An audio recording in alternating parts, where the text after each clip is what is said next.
Alright, one thing I really quickly want to note, I'm about to play blast 2 versions of this out, so I'm going to do, instead of frame, this whole thing is 120 frames long, but you don't want to repeat that last frame, so what I'm going to do is just set this to frame 119, and I'm going to go ahead and just make sure that I don't have anything selected in this scene.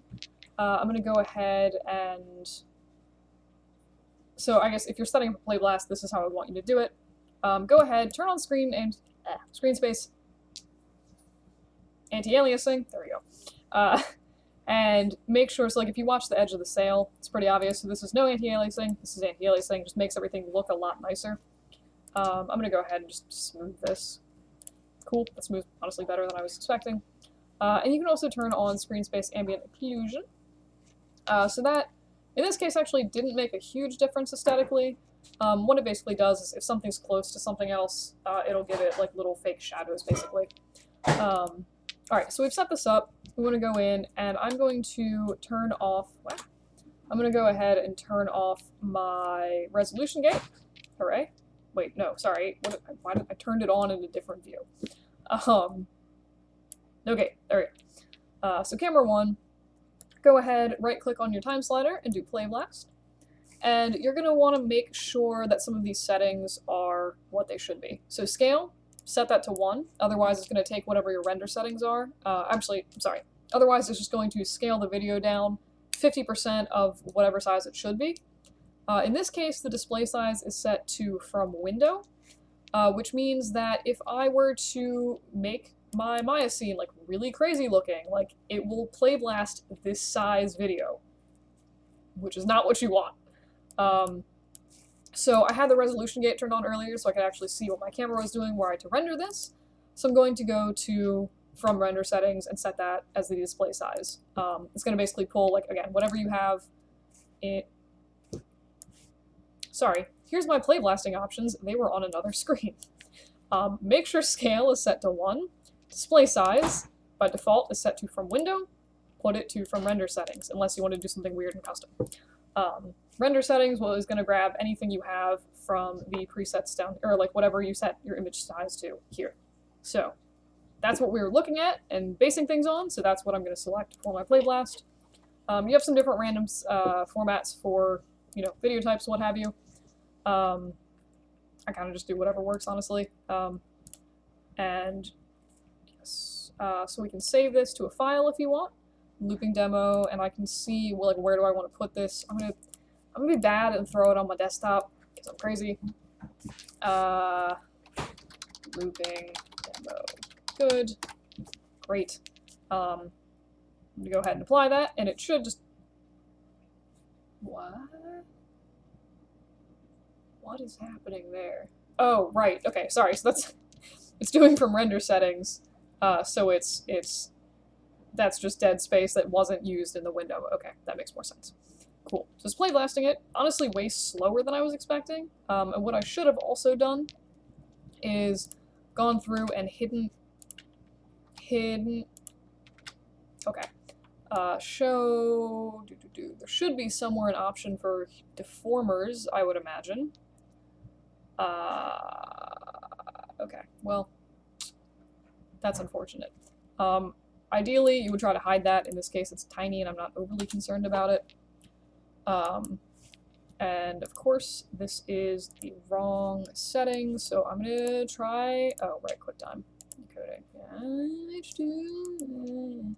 H2. Yeah, sometimes I honestly have issues getting these to play blast properly and save. So I'm gonna try to do this again and see what that'll get you. But play blasting, again, is like the only surefire way to properly test the timing of a video. If you scrub through the timeline, it might not be accurate. If you use these little controls down here, it'll show you the motion accurately, but not necessarily the time. Particularly if you have like 1 or 2 objects, like honestly this is probably pretty accurate with what I have here, but if you're doing Sims, super not accurate. If you have, it failed again. If you have a bunch of other random stuff in your scene, not going to be super accurate. So I'm basically just going to go through and maybe, wait, was H2, usually I use H.264, because that works nicely. The other thing you can do if you're feeling particularly desperate, which sometimes I am honestly, is just render this out to an image sequence. I'm sorry, can you Playblast GIFs? Because that would be insanely convenient. I've actually never tried to do that, but if my Playblasts aren't working and I can't get the encoding working, I'll set the render type to image, and then just pick like PNG or JPEG or whatever you like using, and then you can combine them into a video later. It is an extra step. I feel like in the old versions of Maya, the Playblasting tended to work better, and have less errors with encoding, but here we are. My god, it made me a GIF. Oh, it's such a bad quality GIF. Oh, I love it. Also, this is hilariously slow. In this case, I think it seems like I was... What are my playback speeds? Ah, okay, here we go. Here's the issue. So it's play every frame free. Pretty much never use that. This is the first time I've done anything with Maya 2020 on my computer, so I didn't get a chance to change it to play every frame max real time. This is pretty much play every frame as fast as you can. If you load it faster, great, go for it. Max real time is like, hey, if you can load this really efficiently, maybe also keep it at real time for 24 frames a second. So if we do that, this is going to be now much more accurate to what we are actually going to get when we Playblast. But anywho, that's pretty much Playblasting. I'm going to go ahead and... Good lord. I'm going to go ahead and actually open up the other file that I did. I saved this when the animation was in kind of a crappy state. And I'm just going to go ahead and really quick change my playback speed. Oh, of course, this one's set properly. That's irritating. Alright, so I'm going to go ahead and, once again, turn off my gate, right-click, do Playblast, and I'm exporting this to a GIF again, baby. That was nice. Again, from render settings, it's kept all my other stuff as we want it. Saved a file. I'm going to call this actually, what am I doing? I'm just going to save this on my desktop and do looping demo bad. Cool. I'm going to Playblast this.